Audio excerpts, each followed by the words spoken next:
Hello once again, my friends and my fellow Titanic fans. I welcome you to another video. This one is going to be pretty interesting. I want to show you guys an artifact or a reproduction of something supposedly from Titanic. This is item number MB1129 from Moby Dick Limited. And what this actually is it's a padlock. Now there's a myth, like those of you that like the movie from James Cameron on Titanic, Rose and Jack were trying to get from different sections, and the different classes were separated by barriers, and they were like gates that were closed with locks. I'm going to give you the facts on that in a minute. Let's get this open.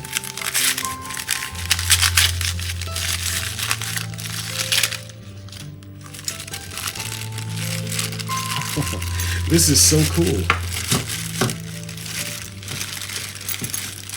So when I see this, I think of like the purser's office. And this would be from 1912. You can see the lock plate. And this is made expressively for Moby Dick specialties. And there's nothing on the back, but the keys are wired to the frame. Actually, let's take these off. It'll be a little bit easier to show you. So when I see this, the first thing I think of is like the purser's office, or like a box that needs to be locked up. This is so cool. Let's go ahead and open it up.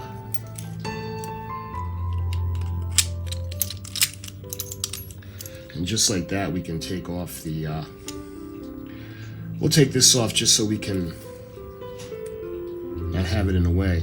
So let's close it and let's lock it back up. Okay, this is so cool. All right, you know what? Right off the bat, guys, I want to set something straight with you. In the Titanic, the ship Magnificent, I was just talking to you guys about this, the belief that they had between the classes, like we've seen in the movie Titanic. But this is Titanic, the ship Magnificent, and it gives a little bit of information on the class restrictions.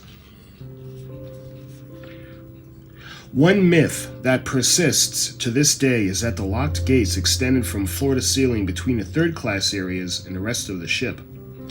It must be noted that there is no evidence, either documented or from the wreck, that any such barriers existed. Although segregation of immigrants was required by United States immigration laws in order to prevent the spread of infectious diseases, this was accomplished far more by existing social barriers than any other means. Bostwick gates and other physical forms of separation were in place at various locations throughout the vessel, but their primary purpose was to clearly mark points which third-class passengers could not pass, as many could not read. Gates were not intended, nor were they constructed as a means of forcible confinement or physical restriction. During Titanic's sinking, third-class passengers remained behind these barriers largely by the unwillingness to pass without permission, reinforced by unfamiliarity with the ship and what lay beyond. Third-class passengers did have emergency escape routes. Ironically, some of them, the main E-deck passageway, they used several times a day to go to their dining saloon, but simply did not know of their existence. The stewards knew of these escape routes, of course, but were themselves unaware of the gravity of the situation, at least initially. As ship-wide public address systems had not been invented yet, all instructions to ship's personnel had been relayed by word of mouth. This may explain why, the initial stages of the sinking, some stewards reportedly held back third-class passengers from entering areas restricted to them. When these stewards did become aware of what was happening, some apparently left their charges, leaving only a handful of their fellow crew members to guide the third-class passengers to the boat stations in safety. Those third-class passengers who did not receive such guidance were left to find their own way out, and those who were able to successfully navigate their way to the upper decks through the bewildering maze of decks and corridors arrived for the most part after most all of the lifeboats had already left the ship. So I just wanted to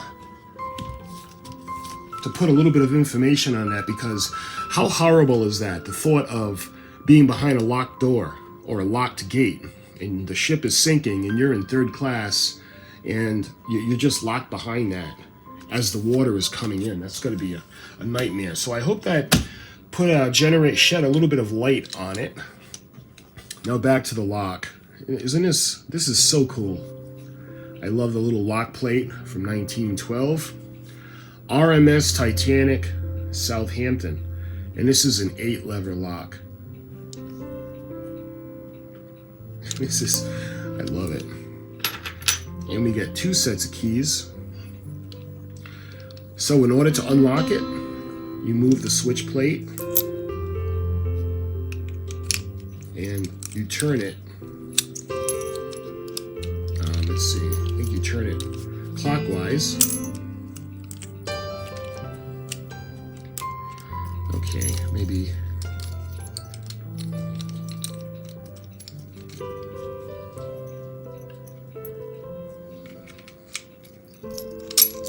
Alright, you turn it clockwise, and that opens up the lock. Then when you want to lock it, I'll show you the inside. You close it, you bring it together, and then you turn the key counterclockwise all the way, and it's locked. That way there your valuables are safe.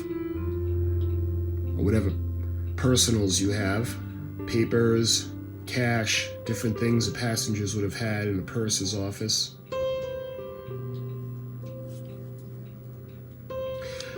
But I was glad to find that they didn't have these necessarily on the gates, separating the class, especially as the ship went down. Again, let's open it up.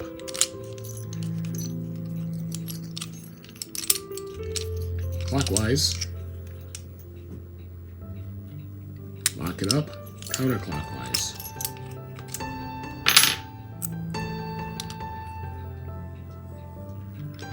So that's really cool.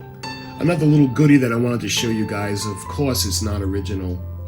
It's a reconstruction or a reproduction, but it is made of metal, and it is a replica from one that was on Titanic, used by the White Star Line. So my friends, I hope you enjoyed this quick little video, and until my next Titanic related video, I'll talk to you soon.